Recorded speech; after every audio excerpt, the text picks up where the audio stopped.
Hello guys. आज के इस वीडियो में हम सीखने वाले हैं सिटी ट्राइफेस और ट्रिपल फेस। ये दोनों सिमिलर वर्ड है, अलग अलग जगहों पर अलग अलग नामों से इसको बोला जाता है। कहीं ट्राइफेस के नाम से बोला जाता है, कहीं ट्रिपल फेस के नाम से बोला जाता है। तो आज हम इस वीडियो में सीखेंगे कि सिटी ट्रिपल फेस हम किस लिए करते हैं, करने की वजह क्या है और हमें सिटी ट्रिपल फेस में क्या दिखता है। तो दोस्तों, आप सभी को बता दूं कि सिटी ट्रिपल फेस के बारे में बहुत से टेक्नीशियन ऐसे हैं या जो फ्रेशर स्टूडेंट है उनको कुछ पता नहीं होता। उनको बस ये लगता है कि पेशेंट को जैसे आया है लिटा के स्कैन कर दिया, प्लानिंग करी, कर दिया। तो ऐसे ही आपको सिटी ट्रिपल फेस नहीं करना है। सिटी ट्रिपल फेस करने से पहले कुछ जानकारी आपके पास होनी चाहिए। उसके बाद अगर आप करते हो तो आप एक बेटर रिजल्ट दे पाओगे जो पेशेंट को चाहिए होता है। ठीक है। सिटी ट्रिपल फेस करने में दिक्कत आती है। आज मैं आपको जो इस वीडियो में बताऊंगा, अगर आप उसको ध्यान से सुनते हो, पूरी वीडियो देखते हो, तो मैं गारंटी के साथ बोल सकता हूं, मेरा ये विश्वास है कि आपको कहीं पर भी सिटी ट्रिपल फेस करने में कोई दिक्कत नहीं आएगी। अगर आप कहीं पर भी इंटरव्यू वगैरह के लिए भी जाते हो तो ये मेरा आत्मविश्वास बोलता है कि आपसे अगर सिटी ट्रिपल फेस के बारे में अगर कुछ क्वेश्चन भी पूछ लिया जाता है तो वो आप क्लियर कर दोगे। समझ रहे हो आप? तो वीडियो को स्किप मत करिएगा, वीडियो को पूरा देखिएगा। इस वीडियो में मैं आप सभी को इस तरीके से समझाऊंगा कि आपको सिटी ट्रिपल फेस का पूरा कॉन्सेप्ट क्लियर हो जाएगा। पूरा बेसिक से लेके बहुत जो बोलते हैं ना A to Z, मैं यहाँ 0 to हीरो बना दूंगा। आपको A to Z हर एक चीज सिटी ट्रिपल फेस के बारे में बता दूंगा, तो आपको दूसरी वीडियो देखने की जरूरत भी नहीं पड़ेगी। तो चलिए स्टार्ट करते हैं वीडियो को। तो CT what is a triple phase CT scan? Triple phase CT scan क्या है? Triple phase CT scan including an arterial phase, portal phase, हम इसको हिपैटिक फेस भी बोलते हैं पोर्टल फेस को, and venous phase. Venous phase को हम डिलेट फेस भी बोलते हैं, कहीं कहीं आप वीनस फेस भी बोल सकते हो और इस पोर्टल फेस को आप हिपैटिक फेस भी बोल सकते हो। ठीक है। तो दोस्तों, होता क्या है, मैं आपको बता दूं आर्टेरियल फेस के बारे में। आर्टेरियल फेस के बारे में हम देखते हैं कि peritoneal haemorrhage in case of removal of gall bladder, और बिटवीन लीवर और पेंक्रियाज के बीच में जो डिफ्रेंशिएट होता है, इस चीज को हम देखते हैं। कुछ इन्फेक्शन होते हैं जो फैल जाते हैं लिवर में, पेनक्रियाज में, कुछ रप्चर हो जाती है ना। तो इस चीज को देखते हैं। कॉमन हिपैटिक आर्टरी में कुछ रप्चर वगैरह हो, नेर्विंग हो, इस चीज को देखने के लिए हम क्या करते हैं, ट्रिपल फेस में आर्टेरियल फेस करते हैं। ट्रिपल फेस आपका हो गया आर्टेरियल, पोर्टल एंड वीनस। मैं आर्टेरियल फेस के बारे में भी बता रहा हूं आपको, है ना। कोई पास्ट ऑपरेटिव चेंजिंग हो, ऑब्स्ट्रक्शन हो कहीं पे, तो ये सब चीजें हमें आर्टेरियल फेज में दिखती है। अब बात करते हैं पोर्टल फेज की। तो पोर्टल फेज हम स्पेशली बाइलियरी ट्रैक के लिए करते हैं। इसमें जो अपना है पोर्टल फेज में या हेपेटिक में, इसमें अपना बाइलियरी ट्रैक दिख जाता है।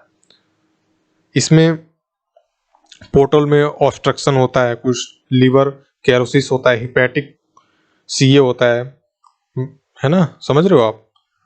मैट्स का चेंजेस होना है ना, हिपैटिक साइटिस होना, डिफरेंशिएट बिटवीन हिपैटिक लीजन। तो ये सब चीज देखने के लिए हम पोर्टल फेस करते हैं। अब बात आती है वीनस फेस और डिलेट फेस। इसमें हम लीजन देखते हैं ना, बॉल्स ट्रैकिंग लीजन करते हैं, upper abdomen, thrombosis, portal obstruction और रीनल मास। ये सब चीजें हम देखते हैं आपका वीनस फेस में। तो ये कुछ थी फेस के बारे में जानकारी कि हम फेस चलाते क्यों हैं। अब आपका आता है कि हमें सिटी ट्रिपल फेस करने की जरूरत क्यों पड़ती है। तो जैसा कि मैंने आपको पहले भी बताया कि हम स्पेशली लीवर और बाइलरी सिस्टम को देखने के लिए सीटी ट्रिपल फेस का स्कैन करते हैं। दोस्तों, सीटी ट्रिपल फेस करने से पहले कुछ बेसिक प्रिपरेशन होती है जो पेशेंट को हमें देनी होती है और पेशेंट से कुछ जानकारी हमें लेनी होती है। तो फर्स्ट ऑफ ऑल आपको मैंने यहाँ पे 10 पॉइंट्स दिए गए हैं जो बेसिक प्रिपरेशन है, ये सभी को फॉलो करना चाहिए जो ये पॉइंट्स मैंने बनाए हैं। तो पहला इसमें अपना पॉइंट आता है डॉक्टर का जो प्रिस्क्राइब किया हुआ पर्चा होता है ना, जब पेशेंट लेके आता है जिस पे लिखा होता है सीटी ट्राइफेज। जरूरी नहीं कि जो सीटी ट्राइफेज में ही आपको ये 10 पॉइंट फॉलो करने, कोई सा भी स्कैन हो। एक अच्छे टेक्नीशियन की पहचान ये होती है कि कोई सा भी स्कैन हो, उस स्कैन को करने से पहले जो डॉक्टर का प्रिस्क्राइब किया हुआ पर्चा है उसको केयरफुली पढ़े, ध्यानपूर्वक पढ़े, कोई सा भी स्कैन हो। ठीक है, तो आपने करना क्या है, सबसे पहले डॉक्टर का पर्चा पढ़ना है ध्यान से। पेशेंट को बताना है कि 4 से 5 घंटे की फास्टिंग चाहिए होती है खाली पेट, तभी आपका स्कैन होगा। पेशेंट से आपको प्रॉपर हिस्ट्री लेनी है, पेशेंट को क्या दिक्कत है, कब से है, उसने दवाई चलाई, कितने दिन से दवाई चल रही है, ये सब अपनी इंफॉर्मेशन के लिए होता है। और मान लो हिस्ट्री लोगे तो जितना अच्छी हिस्ट्री लोगे उतना ही अच्छा आप उसमें डायग्नोस कर पाओगे, अपनी आईक्यू लेवल उस चीज में उतना ही अधिक बढ़ा सकते हो आप। तो पेशेंट की हिस्ट्री लेना कोई ये नहीं है कि नहीं लोगे तो भी चलेगा, अरे नहीं, आपको पेशेंट की हिस्ट्री लेनी चाहिए, अच्छी बात है। जितना अच्छा हिस्ट्री लोगे उतनी अच्छा आपका मतलब अच्छे टेक्नीशियन कहलाओगे आप, है ना। तो कोशिश ये रहनी चाहिए हमेशा कि पेशेंट की अच्छे से अच्छी हिस्ट्री ले। इसमें हमें क्या है, ओरल कॉन्ट्रास्ट की जरूरत नहीं पड़ती है, नो नीड ओरल कॉन्ट्रास्ट। इसमें जो हम बोलते हैं आरएफटी करवाने के लिए, तो जो आरएफटी की रिपोर्ट में हमें सीरम क्रेटिनिन की जो वैल्यू है वो 1.2 होनी चाहिए। अलग अलग लैब की अलग अलग रिपोर्ट में अलग अलग वैल्यू होती है ना। हमें अधिक से अधिक 1.2 तक ही लेना चाहिए।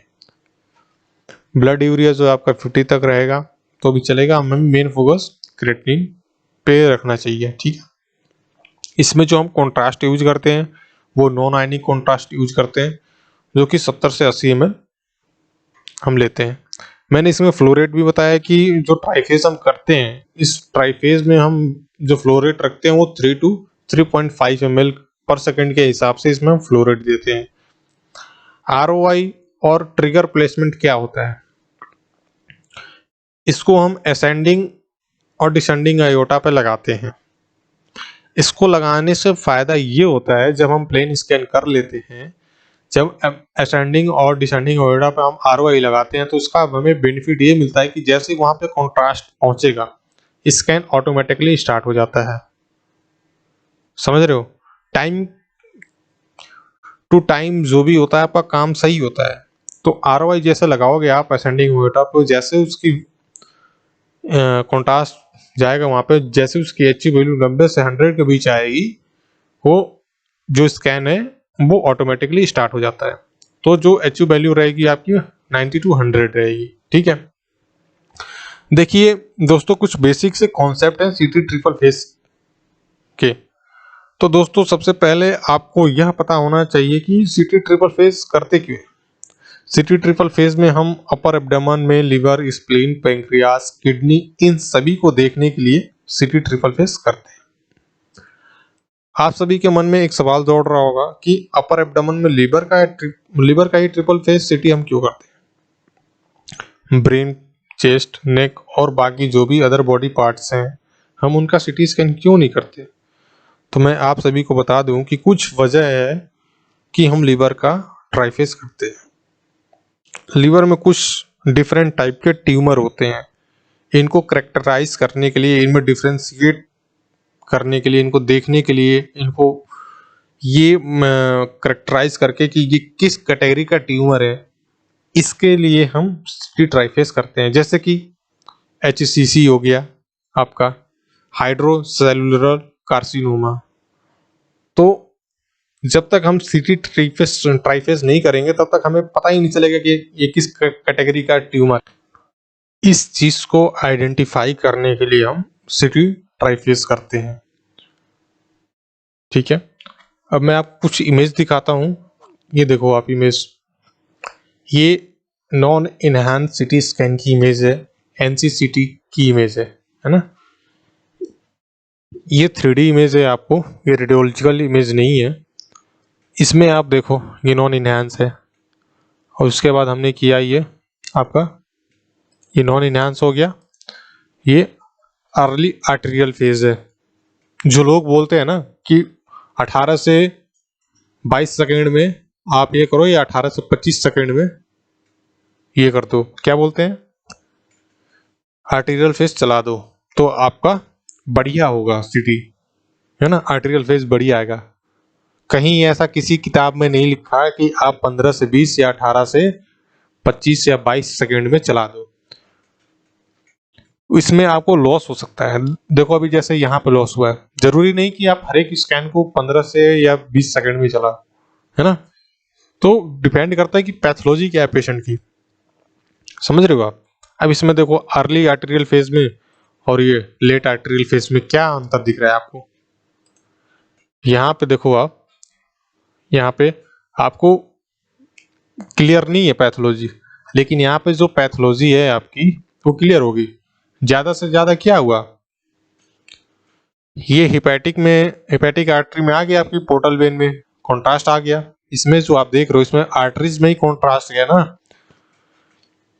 लीवर के पैरेन्काइमा में कॉन्ट्रास्ट पहुंचने से पहले ही आपने स्कैन कर दिया, तो इसमें क्या हुआ, इसमें पेशेंट को लॉस हुआ। तो इस तरीके से आपको स्कैन नहीं करना है। इस वाले में देखो आप, इसमें गया ना, यहाँ पे जो ट्यूमर है इसको करेक्टराइज हुआ ना, इसमें क्या है, कॉन्ट्रास्ट आया पोर्टल वेन में, आने दो, क्या दिक्कत है, कोई दिक्कत नहीं है। आपकी पैथोलॉजी तो मिल रही है यहाँ पे ना, यहाँ पे क्या पैथोलॉजी मिल रही है आपको, डॉक्टर क्या आइडेंटिफाई करेगा। तो ये सब चीजें आपको देखनी होती है कि जैसा ये मिल गया आपको, ठीक है। दूसरी इमेज देखो, ये हिपैटिक फेज है। अब हिपैटिक फेज में हमने क्या देखा, यहाँ पे भी मिल गया, इसको पैथोलॉजी मिल गई हमें, तो ये हिपैटिक फेज हो गया अपना। यहाँ मिला था आपको आर्टेरियल में, यहाँ हिपैटिक में मिल गया। अभी देखो डिलेड फेज में यहाँ और यहाँ दो जगह मिल गया। तो ये तरीका होता है। हिपैटिक फेज हम 70 से 80 सेकंड में ले लेते हैं, या 50 से 60 सेकंड में लेते हैं, है ना। तो इसमें जो है आपको समझ में आया कैसे करना है। अब देखो डिलेड फेज जो है हम 6 मिनट बाद लेते हैं। जैसे अब पहली बार कॉन्ट्रास्ट दे दिया, कॉन्ट्रास्ट देने के 6 मिनट बाद उसके बीच में आपका ये आर्टेरियल फेज और हिपैटिक फेज दोनों होगा, पोर्टल फेज, आर्टेरियल और पोर्टल फेज दोनों हो जाएगा। डिलेड जो फेज होगा वो आपका 6 मिनट बाद का होगा। अब डिलेड फेज में आपको भी ये दो चीजें देखने को मिल जाएगी, समझ रहे हो आप। अब देखो इस वाली इमेज में देखो, ये रेडियोलॉजिकल इमेज है। ये स्कैन 18 सेकंड पे किया हुआ है, ये 35 सेकंड पे किया हुआ है। जो 18 सेकंड वाला स्कैन है इसमें पैथोलॉजी मिस कर गई, लेकिन इस 35 सेकंड वाले में आप देख सकते हो कि पैथोलॉजी आपको मिल गई है। तो ये चीज देखनी होती है। ऐसा नहीं कि किसी ने रटा दिया कि हाँ 18 सेकंड में स्कैन कर दो, तो आपने 18 सेकंड में स्कैन कर देना है। ऐसा करोगे तो आप अच्छे टेक्नीशियन नहीं बनोगे। मैं आपको एक दिन में सिटी ट्राइफेज करना सिखा दूंगा। करना बड़ी बात नहीं है, समझनी बड़ी बात होती है। करने को तो समय ज्यादा लगता नहीं है, बंदा कर देता है। तो आपने अच्छे से उस चीज को सीखनी है, समझ रहे हो आप, उस चीज को सीखो। ये वाली इमेज देखो, ये एनसीसीटी की इमेज है, ये सीसीटी की इमेज है कुछ डिफरेंस दिख रहा है आपको। देखो ये इमेज देखो, इस तरीके से इमेज देखो, आप करेक्टराइज करो, डिफ्रेंशिएट करो, पढ़ो। ये देखो HCCA पढ़ो, आप देख रहे हो। गूगल से कुछ इमेज उठाओ, पढ़ो, कंटेंट उठाओ, पढ़ो। ये तो मैं छोटा सा एक चीज में आपको ओवरव्यू दे रहा हूँ, बता रहा हूँ। पढ़ना तो आपको पड़ेगा डीपली। मैं उतना डीपली नहीं आप सभी को बता सकता, क्योंकि वीडियो काफी लंबी हो जाएगी। समझ रहे हो आप? इनको आइडेंटिफाई करने के लिए हम सीटी ट्रिपल फेस स्कैन करते हैं। ट्यूमर को आइडेंटिफाई करने के लिए तभी हमें पता चलेगा कि किस कैटेगरी का ये ट्यूमर है। डॉक्टर जो हमारे रेडियोलॉजिस्ट होते हैं वो तभी आइडेंटिफाई कर पाते हैं कि जो ट्यूमर है ये किस कैटेगरी का ट्यूमर है। समझ रहे हो आप? कैंसर किस टाइप का कैंसर है, ये किस स्टेज पे कैंसर है, ये सब चीजें तभी पता लग पाती है। अब कैंसर के बारे में जानना होगा तो उसके लिए आपको पढ़ना पड़ेगा। जब तक पढ़ोगे नहीं तब तक पता नहीं चलेगा, है ना?